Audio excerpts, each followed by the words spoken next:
What's up bro? Bonjour et bienvenue sur What's up bro et merci de nous rejoindre pour ce nouveau simple podcast. Un podcast sur ces étranges figurines en porcelaine qu'on appelle les Hummels. Hummels. Générique. What's up bro? Le simple podcast du lundi. Pas toujours. Si vous regardez des séries issues des États-Unis, et surtout s'il y a des personnes âgées à l'intérieur de ces séries, je suis dans la série, laissez-moi sortir. Dans la série, parce qu'à l'intérieur de la série c'est bizarre. Alors vous avez probablement déjà vu des Hummels. On va dire Hummels pour franciser ça, même si personne n'appellerait ça comme ça outre-Atlantique. Donc vous en avez déjà probablement vu sans même peut-être vous apercevoir que c'était un motif récurrent. Faites un test. Prenez une série des États-Unis et tapez-la dans une barre de recherche avec le mot Hummel derrière. Hummel, H-U-M-M-E-L. Alors bon, moi j'ai essayé et ça ne marche pas. Mais, parce que Hummel c'est aussi un nom de famille très répandu, genre il y a un footballeur qui s'appelle comme ça, c'est aussi le nom d'une marque de vêtements, c'est le nom de personnages, de compositeurs autrichiens, bref, on ne s'en sort pas. Mais prenez Better Call Saul. Prenez Good Girls, ou encore Breaking Bad, ou même Les Simpsons, ou South Park d'ailleurs. Dans chaque cas, dès qu'il est question d'une personne âgée aux États-Unis, eh bien c'est presque un lieu commun de voir un Hummel dans la même scène. C'est comme un élément incontournable de la narration. Dans Better Call Saul, par exemple, on associe ces figurines à de petites vieilles dames toutes mignonnes, très attachantes, pour lesquelles on a beaucoup d'empathie, et qui ont eu à cœur de céder ces précieuses figurines à leur descendance. La frontière morale.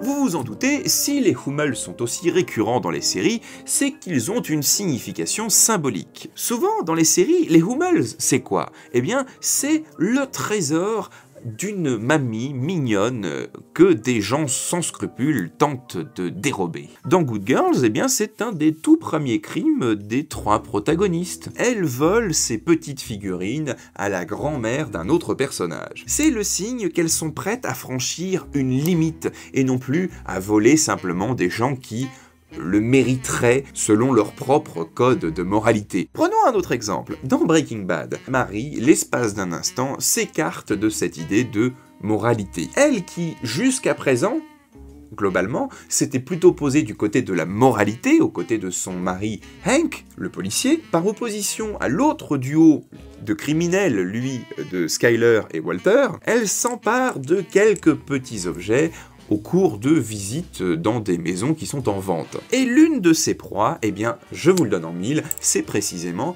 un Hummel. Si vous ne me croyez pas encore sur l'argument moral, on va prendre un dernier et meilleur exemple, je pense, Better Call Saul. Tout simplement, là il y a carrément des épisodes qui sont consacrés à ça. Dans Better Call Saul, les Hummel, ils participent vraiment à l'évolution narrative du personnage. Ils sont là pour indiquer là d'où il est parti et qui il est devenu à présent. Parce qu'au départ de la série, quand il s'appelle encore Timmy McGill, eh bien, il va, lui, s'occuper des testaments dont je vous parlais tout à l'heure, eh bien, de vieilles dames qui léguaient les Hummels. Il était du bon côté de cette moralité, disons. En effet, dans l'épisode 5 de la saison 1, qui porte d'ailleurs le nom de la figurine, Alpine Shepherd Boy, Jimmy, qui ne s'appelle pas encore Saul, croise la route de plusieurs de ces figurines. Elles appartiennent à une certaine Madame Strauss, et il met un point d'honneur à les distribuer équitablement aux descendants de celle-ci quand elle viendra à mourir. Pourquoi? Parce qu'à ce moment-là de la série, il fait tout pour être un avocat moral et se trouver du bon côté de la loi. Il aurait pu très facilement s'en emparer à ce moment-là, mais il ne le fait pas. Il a encore un code, il n'a pas franchi cette frontière. En revanche, plus tard, à la saison 4, on a complètement changé de point de vue. Il va établir tout un plan pour subtiliser une pièce de collection à un pauvre gars qui ne lui avait absolument rien fait, qui même lui proposait du travail. C'est vous dire. Le parallèle, il me paraît vraiment loquace. C'est-à-dire que dans la saison 1, il fait tout pour être un avocat légitime, et dans la saison 4, il a décidé d'épouser la voie de la criminalité. Donc les Hummels sont bien là pour nous signaler qu'il a perdu toute moralité. Ou disons qu'il est bien parti pour. Le conformisme. Dans South Park, il y a un épisode où vraiment la maison de retraite est assimilée à une prison. Eh bien, la personne, le ou la boss qui dirige donc cette EHPAD, eh bien, c'est la personne qui a la plus grande collection de ces figurines. Et comme toujours dans South Park, pourquoi c'est drôle? Eh bien justement parce que les Hummels représentent en réalité tout le contraire. Il y a toujours cet humour qui s'opère dans le décalage. Vous voyez Ned Flanders, le voisin puritain des Simpsons dans la série du même nom?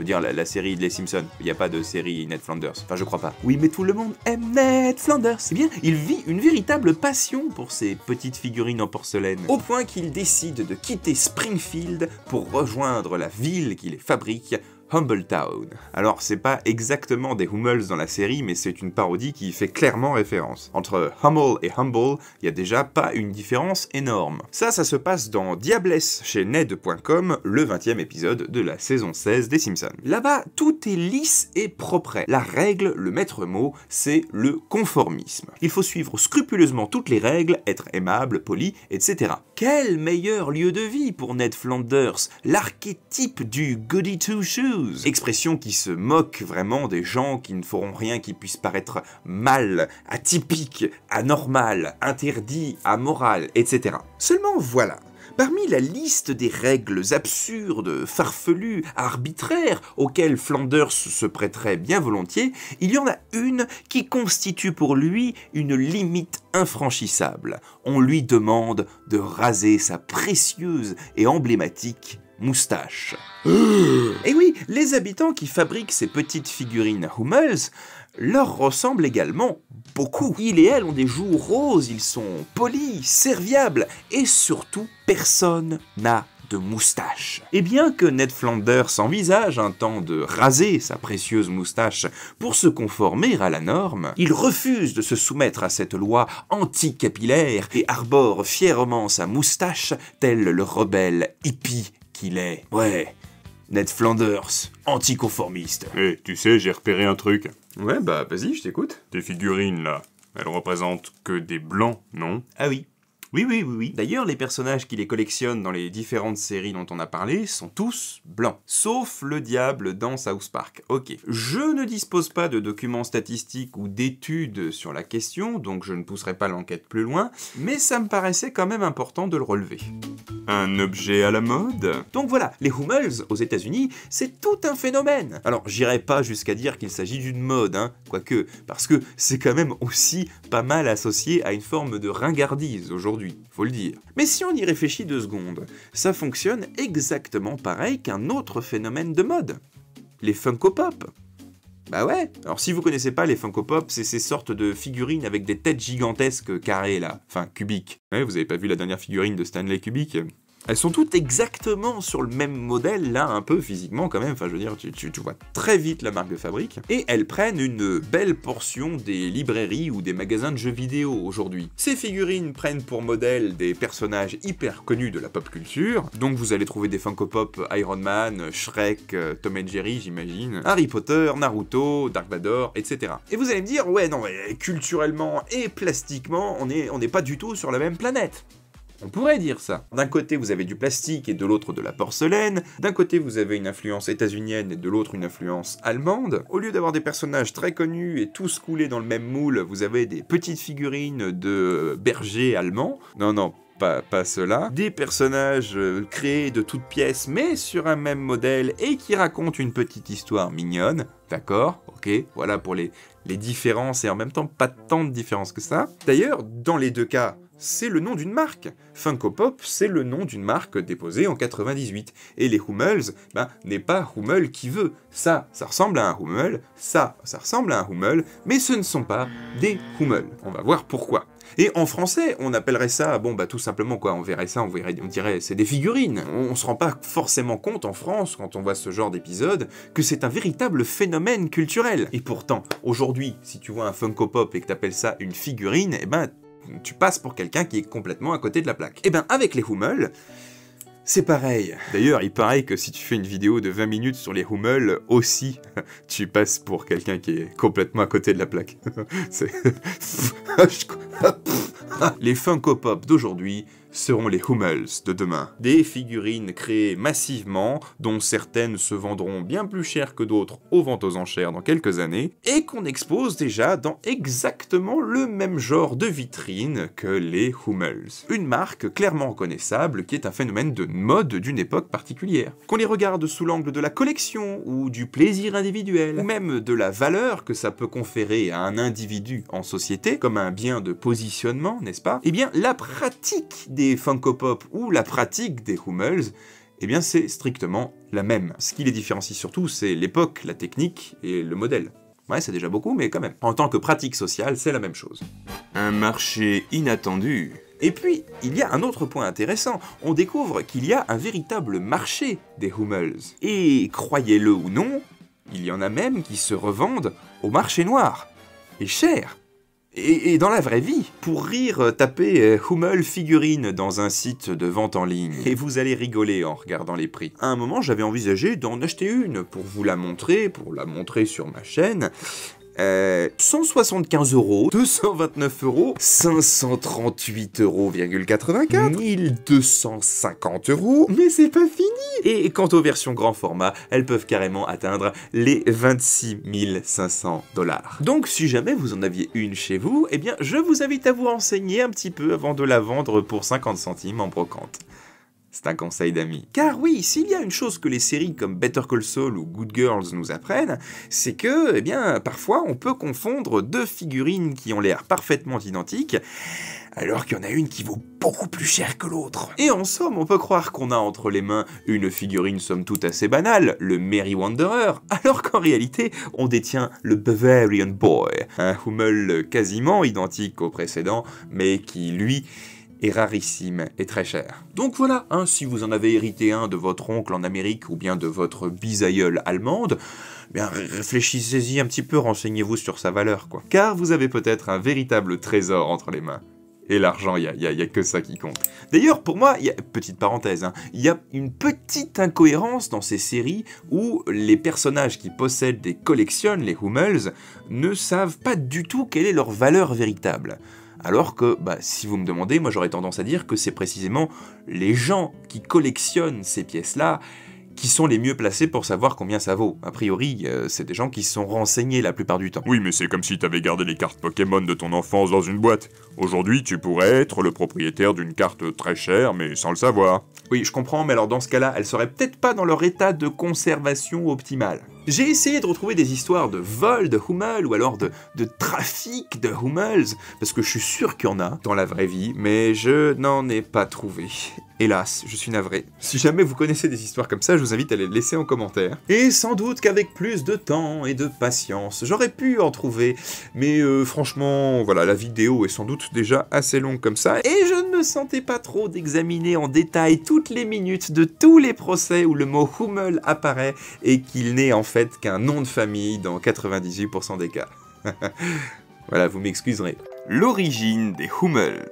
Mais alors, la question que tout le monde se pose, d'où viennent les Hummels? Quelle est leur histoire? Eh bien, dans les années 30, une religieuse du nom de Sœur Marie-Innocence Hummel, rien que ça, dessine des scènes pastorales, donc des scènes de prairie, représentant des enfants, et ses œuvres commencent à se diffuser en Allemagne et en Suisse. Une compagnie du nom de Ars Sacra, l'art sacré, vous voyez bien le nom quoi, qui reproduit des œuvres d'art à des fins commerciales, commence à les publier sur des cartes postales. Ces cartes postales connaissent une grande popularité à travers l'Allemagne et attirent le regard d'un certain Franz Goebbels. Non, pas celui-là. Pas celui-là. Non, là, c'est Goebbels sans le S. Voilà, avec un seul B. Ce monsieur, dont je ne vais pas répéter le nom trop souvent, obtient les droits pour produire des figurines à partir des modèles dessinés de Sœur Marie-Innocence Hummel. Et la première édition date de 1935. Vous verrez parfois ces figurines sous le nom de M.I. Hummel. Eh bien, le M.I. c'est simplement Marie-Innocence. Voilà. Donc, ce cher monsieur Goebbels présente ses figurines à la foire commerciale de Leipzig, un endroit où beaucoup de distributeurs états-uniens se rendaient. Et dès la fin de cette année-là, on retrouve des séries de 46 modèles différents de Hummels dans plusieurs grandes villes des États-Unis, dont Chicago. Alors ça peut peut-être vous surprendre que des figurines allemandes aient eu un tel succès à cette période-là. Étrange, vous me direz, non? Il y a quand même eu la Seconde Guerre mondiale entre les deux, quoi. Eh bien justement, après la guerre, l'Allemagne est coupée en deux. Vous vous souvenez? Allemagne de l'Est, Allemagne de l'Ouest. Bon, voilà, pour simplifier, n'est-ce pas? Eh bien, après la guerre, les troupes US stationnés en Allemagne de l'Ouest, vont commencer à envoyer ces petites figurines qu'ils trouvent charmantes à leur famille restée aux États-Unis. Et là, la popularité de ces figurines aux États-Unis, donc elles y étaient déjà, elles existaient déjà là-bas, mais elle a commencé à grimper en flèche. Et plus tard, dans les années 70, on a même tout un marché spéculatif qui commence à s'établir autour de ces figurines, et certaines commencent à être vendues à des prix faramineux par rapport à leur coût de production initial. Après 2009, ce n'est plus l'entreprise de Goebbels qui s'occupe de leur production, mais c'est la Manufaktur Rödental GmbH, un charmant mélange de 3 langues, c'est formidable, on adore, sous la direction de Jörg Köster. En 2013, la manufacture en question fait faillite, c'est con, mais ne vous inquiétez pas, une équipe internationale reprend tout ça sous le nom de Hummel Manufaktur GmbH, même si la production des figurines continue à se faire dans le lieu de production original à Rödental. Et devinez qui en supervise la production? Vous trouvez? Si je vous rappelle que c'est une religieuse qui est à l'origine de tout ça? Eh bien oui, c'est son couvent, c'est le couvent des religieuses de Sisson, où sœur Marie-Innocence Hummel travaillait, qui aujourd'hui supervise la production, afin qu'elle ne s'écarte pas de l'œuvre originale. En 2017, la Hummel Manufaktur fait faillite à son tour, l'entreprise est reprise par un certain Bernd Förtsch, elle est alors restructurée, mais figurez-vous qu'aujourd'hui, figurine, qu'aujourd'hui, eh bien encore 20 000 figurines sont produites chaque année. Eh ouais, il y a un club autour de ces figurines, le Goebbels Collectors Club. Oh merde. Fondé aux USA en 1977. Et non, on va pas traduire ça par le club des collectionneurs de Goebbels. Non. Devenu plus tard le M.I. Hummel Club. Il y a un magazine trimestriel, des figurines exclusives rien que pour les membres, des conventions autour des Hummels, des tours organisés, et tout un réseau de branches locales de ce club qui se réunissent régulièrement. Et je ne vous parle pas du nombre de bouquins qui sont sortis sur le sujet. Mais sachez qu'il y a 2 musées, au moins, qui leur sont dédiés. Das Bertha Hummel Museum in Hummelhaus, ouvert en 1994 dans la maison de la famille Hummel à Massing, là où est née Bertha Hummel. Mais c'est qui Bertha Hummel? T'en as pas parlé depuis le début. Si, j'en ai déjà parlé. Mais c'est celle qui, quand elle rentre dans les ordres, va prendre le nom de Sœur Marie-Innocence Hummel. Ah ouais, d'accord. C'est dans ce musée, créé par son neveu et la nièce de celui-ci, qu'on retrouve la plus grande collection de Hummels d'Europe. Et jusqu'en 1984, il y avait quelqu'un qui avait encore plus de pièces que ce musée, et qui s'appelait Donald Stevens, qui était maire de Rosemont, dans l'Illinois, et qui a cédé sa collection au village pour en faire un musée en 2011. Et c'est là qu'on trouve la plus grande collection de Hummels au monde. Quant au nom Hummel, et je sais qu'on pourrait y pencher tout de suite, mais non, il ne fait pas référence au slogan ou au salut en bourgeois qui fait Hummel, Hummel, et qu'on peut retrouver sur les cartes postales où on voit des porteurs d'eau, voilà, ils ont une barre et 2 seaux d'eau de chaque côté, enfin un seau d'eau de chaque côté, et qui disent Hummel, Hummel. J'ai vu que vous y pensiez tout de suite. Non, mais ça s'écrit pareil, mais c'est pas du tout le même sujet. Donc, on va pas en parler. Oh, j'adore quand on gagne du temps comme ça. Alors, j'étais très tenté de faire une visite au musée allemand, hein, vraiment, sérieusement. Mais il y avait un petit détail ou deux, c'est que premièrement, ça coûte de l'argent, et que deuxièmement, ça prend vachement de temps d'aller là-bas, juste pour la connerie d'aller au musée. Donc, si je devais traverser le monde pour chaque sujet que j'aborde avec vous, ben, ça serait super en fait.